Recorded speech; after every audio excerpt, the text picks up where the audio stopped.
Okay, so kind of digging this car thing, y'all. um, and I spend a lot of time in my car too, so I probably will be doing a lot of videos in my car. Today I'm going to talk about motherhood a little bit. Now, I'm not by any means trying to say that I am the expert on motherhood. I don't believe in any of that. In fact, I'm a lot more liberal and less judgmental than the average woman, to be perfectly honest. But I'm going to talk about something that I've talked about with my friends and coworkers for so many years, and it's called mother's guilt. And how it's something that we as mothers cannot deny that we feel. I always cite examples of being that soccer mom type or basketball mom type or volleyball mom type and feeling the need to be at your son or daughter's like every game of the season, and how unrealistic that can be sometimes, especially if you're the average mom, to be honest. But so many other things that you have to do. But I feel that mothers, they entertain this energy all the time. And it's really going to be less of the moms, or a lower percentage of the moms, that's really going to not entertain that energy. I happen to be one, not because I don't feel mother's guilt, but because I feel like I have to transmute that energy in order to really get significant things done that don't necessarily fall under the traditional sense of being a mother. If I want to, put food on the stove and obviously do the nurturing and caretaking that a mother provides for the family. But at the same time, I'm also super ambitious. I can't speak for other women, but I've always had a side hustle. I have 2 brands and businesses. So, if I entertain those feelings, because they do come in, I acknowledge them. I don't ignore them and act like they're not there at all. That would just be kind of foolish. But I now think to myself, and I'm able to say, okay, well, this time around, I might not be able to make it to such and such as. Do I have help? You fill in the blanks. Do I have help that can help take that off my plate for the moment so that I can shift it this way? It's kind of like you have to have the mentality of a short-term sacrifice for long-term gain.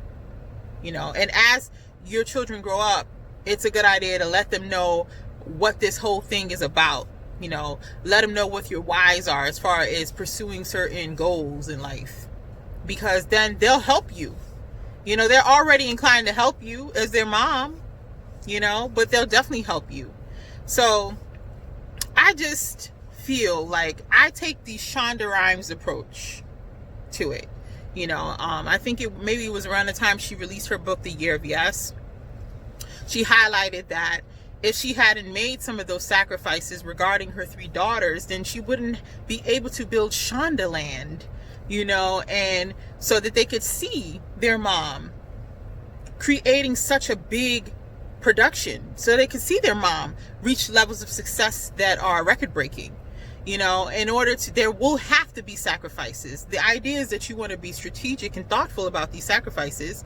You'll weigh your pros and cons, but at the end of the day, if you want to achieve certain things, a few soccer games might have to go to the wayside, and you need not continue to feel the guilt. Maybe feel it initially, catch it, acknowledge it, and then say you're not doing this because you need to do this, and this is why. Remind yourself of the why in the short term and the long term. I find that helps me. Still a struggle regardless, because I watch my friends go through it all the time, and I was like, no, I'm that pusher amongst my friends. I'm like, no, we're not about to do this. You don't need to be feeling mother's guilt, because what you're doing is going to benefit yourself, your family, and your children in the long run. And what you're doing is aspirational. It could be very influential to other people and motivate other mothers to pursue their dreams, because I find that that's another segment of, our population, just this unfulfillment, and that's the last thing you want. And that's always been a driving force for me personally. Like, I don't want to get to 40, 50, 60 by the grace of God and just be like, yo, I didn't do it. I didn't even take the chance. Like, it's one thing to take the chance and fail. That'll just become part of the story. But if you didn't try at all, you'll always have that wonder in your mind. You'll always have that regret. And that's not something I can live with, me personally speaking.